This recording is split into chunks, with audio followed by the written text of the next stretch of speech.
వినాయక నగరు, వాజ్పేయి నగరు, అనేక కాలనీలకు రూపశిల్పి భారతీయ జనతా పార్టీ.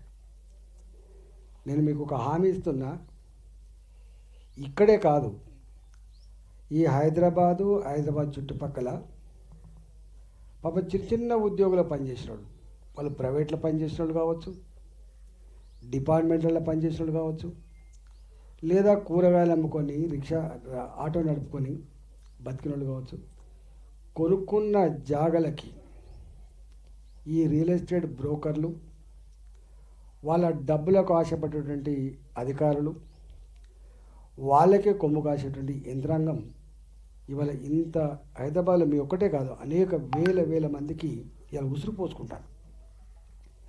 నేను ఒక మాట ఇస్తున్నాం, మీకు సంపూర్ణంగా భారతీయ జనతా పార్టీ అండగా ఉంటుందని చెప్పి మాట్లాడుతున్నాను.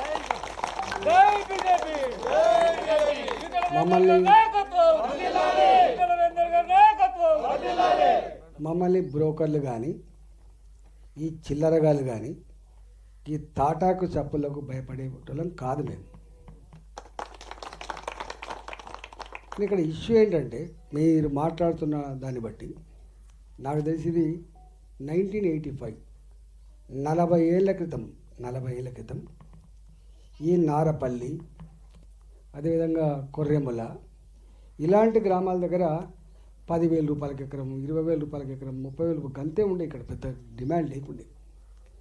అయితే పేదవాళ్ళు జనరల్గా ఆ కాలంలో నెలకు 250 రూపాయలే కదా, 280 రూపాయలే కదా, ఇది రాకుండానే తక్కువనే కదా కొనుక్కుంటే ఎప్పుడైనా గిట్నే అవుతుంది అనుకోకుండా, అంటే కొన్నవాళ్ళు కూడా గిట్ల అయిద్దని చెప్పి ఊహించకపోవచ్చు, ధర పెరుగుతుందని చెప్పి ఊహించకపోవచ్చు, దొంగలు కూడా ఉంటారని చెప్పి ఊహించకపోవచ్చు.